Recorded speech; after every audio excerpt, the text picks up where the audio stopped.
evening, students.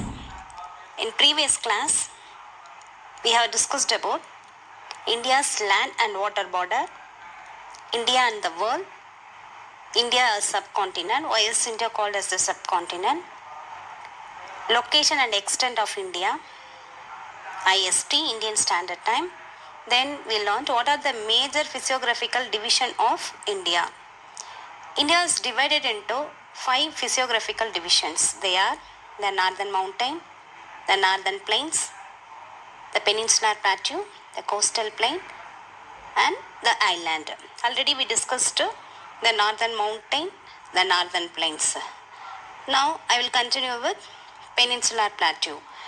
Peninsular plateau. Where is peninsular plateau located? The peninsular plateau is located to the south of northern Great Plains. What is the shape of the peninsular plateaus? Look at the map, children. It is triangle in shape and covers area of about 60 lakh square kilometers. It is surrounded by hills on all sides. So 3 sides covered hills. The 3 sides of the plateaus are covered with mountains. In the north are Satpura, Vindhya, Aravalli and Rajmahal hills. In the west, the Western Ghats, and in the east, Eastern Ghats. The peak of Animudi is the highest point in the plateau. Its height is 2,695 meters and is located in Anaimalai. Anaimalai is a range. The highest peak is Animudi. The general slope is from west to east, while in the Narmada Tapati region, it is from east to west. The Narmada River. Here is the Narmada River. Narmada Rivers divides the plateau into 2 unequal parts. Already we discussed the northern part is called the Central Highland and the southern part is called the Deccan Plateau. All the major rivers, Mahanati, Godavari, Krishna, Kaveri, etc., lying to the south of the Vindhyas, flows to eastwards and fall into the Bay of Bengal. Narmada and Tapati are the 2 rivers situated to the south of the Vindhyas, flow westward. How was divided Peninsular Plateau? The Peninsular Plateau is divided by Narmada River.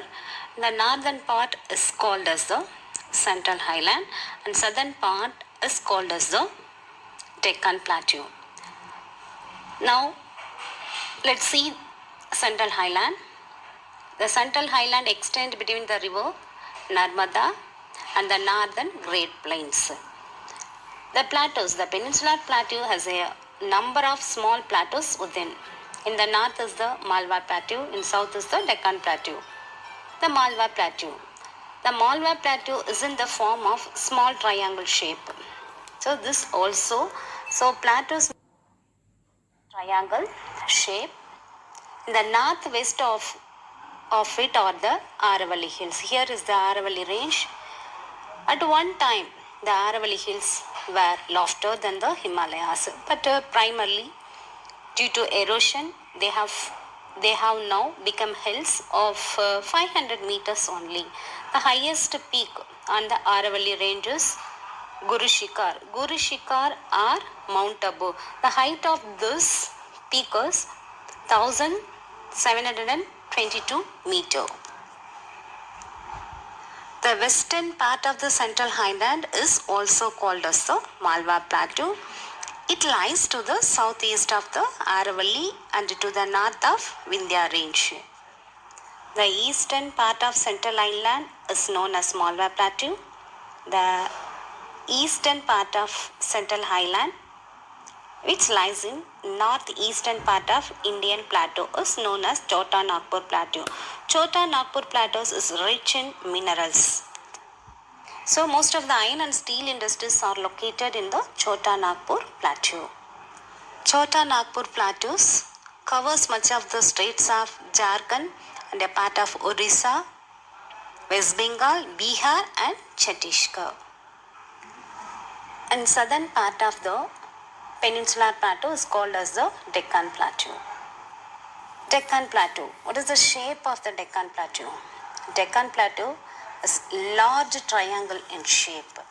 What we learned, Malwa Plateau is small triangular in shape, but Deccan Plateau is large triangle in shape.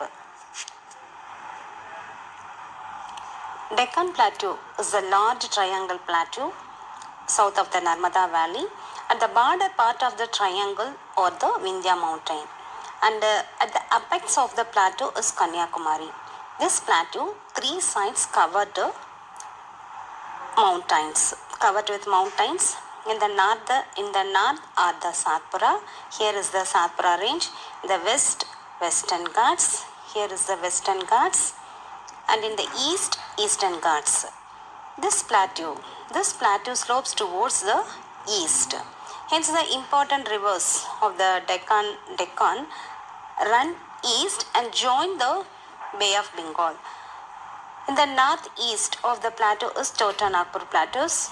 So, Chota Nagpur Plateaus is rich in minerals. The area of this plateau is about 7 lakh square kilometer, and the height ranges from 500 to 1000 meters above the sea level. Now move on to Western Ghats. Western Ghats are continuous range of hills running in north-south direction and form the western edge of the Deccan Plateau. Its extent is about 1600 km from Tapati Valley in north to Kanyakumari in the south. See the map, look at the map. The Western Ghats are the continuous chain of hills. Here is Tapati. It start Tapati Valley up to here is the Kanyakumari. The slope is gentle towards the east side of the Western Ghats. And the main rivers like Godavari, Krishna and Kaveri. Here is the Godavari, Krishna, Kaveri rise from the eastern slope and flows eastward and falls into the Bay of Bengal. It runs parallel to Arabian Sea. Anaimudi is the highest peak in Anaimalai. Then the Cardamom Hills and the Palni Hills. Kodaikanal is a beautiful hill resort situated on the Palni Hills. Next we are going to see Eastern Ghats. Look at the map, students. Eastern Ghats are not continuous. Eastern Ghats are discontinuous mountain. They are cut in between them. These cuts are made up of few rivers like Godavari, Mahanadi, Krishna, Kaveri. So rivers is cut the Western Ghats. Eastern Ghats extend from, it starts from Mahanadi river in Orissa and Vaigai river in Tamil Nadu. These hills are not continuous and almost disappear between Godavari, Krishna. The Godavari Valley divides the Eastern Ghats into the northern and southern part. The northern part is about 200 km wide, while the southern part is only 1000 km wide. Mahendragiri 1501 meter is the highest peak in the northern part. In the southern part, the Nallamalai range is the most prominent part. Then the Eastern Ghats, this is the Eastern Ghats and Western Ghats join at the Nilgiri Hills. And the highest point is Tottapeta. Height of the Tottapeta is 2637 meter.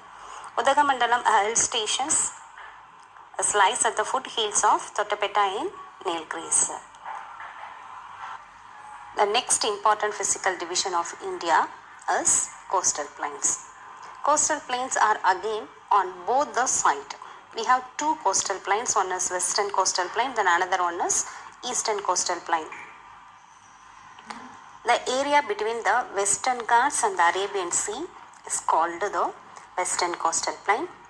The areas between Eastern Ghats, this is Eastern Ghats and the Bay of Bengal is called the Eastern Coastal Plain. The two coastal plains meet each other at Kanyakumari. Kanyakumari, the southernmost tip of mainland of India. Now let's see Western Coastal Plain. Western Coastal Plain, it extends and it stretches from Rann of Kutch. Here is the Rann of Kutch. Rann of Kutch in the north to Kanyakumari in the south, except Gujarat. In Western Coastal Plain is quite narrow and has an average width of about 65 km. Konkan Coast or Konkan Plain.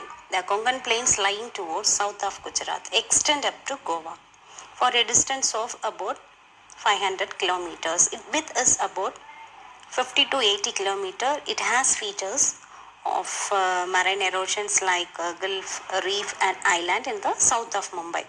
The Konkan coast has the series of bays and sand beaches.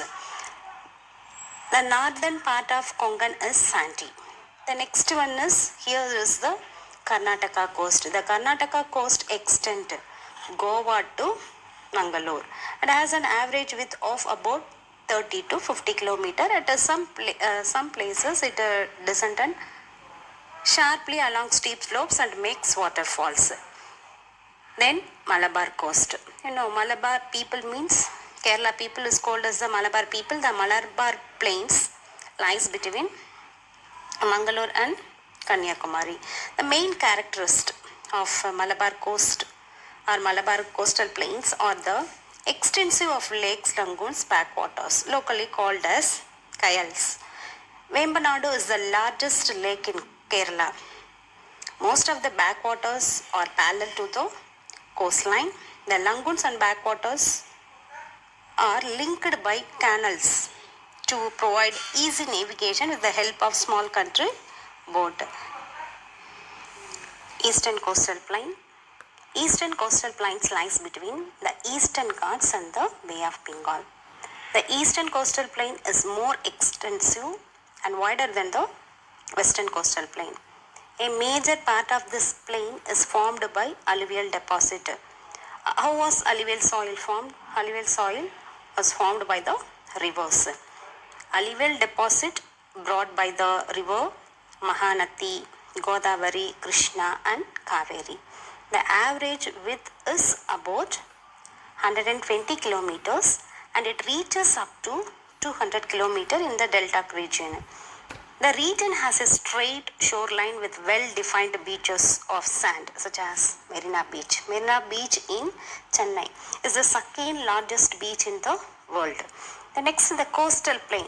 The coastal plain between Mahanadi and Krishna river is known as Northern Sarkars. Here is the Mahanadi river. Mahanadi up to Krishna river is called as the Northern Sarkars. The part lying between Krishna and Kaveri river is called as the Coromandel coast. Tamil Nadu is called as the Coromandel coast. So next one is Coromandel coast. Chilka Lake. The biggest lake in India is located towards the south of Mahanadi river delta. It has been formed by delta of Godavari and Krishna river. The Andhra plain has straight coast and a few sites for good harbors. The Sahapatinam are notable example. Kolleru Lake is found in Andhra plain. The Tamil Nadu plain stretches from the Pulikat Lake to Kanyakumari for a distance of about 992 km. Its average width is about 100 km. The fertile soil and well-developed irrigation facilities have made the Kaveri River Delta the granary of South India. Tanjavur is the granary of South India. Next class, we will discuss about the island. The Andaman and Nicobar Island, Lakshadweep Island. Drainage system of India. River basin. River can be divided into two. Himalayan river, peninsular rivers or extra peninsular river or peninsular rivers. What we learned today class? Today we learned Peninsular Plateau, Central Highland, Deccan Plateau, Western Ghats, Eastern Ghats, The coastal plain. Coastal plains can be divided into two, the western coastal plain and the eastern coastal plains. Please note on the assignment. Today assignment, give reason. Why is the Himalayas are called as the Engfold mountain? And distinguish between Western Ghats and Eastern Ghats, Western coastal plains and Eastern coastal plains. 2 marks. Write a short note on Deccan Plateau. State the west flowing river of India. Then detail. Give an account on the major peninsular river of India. Thank you, students.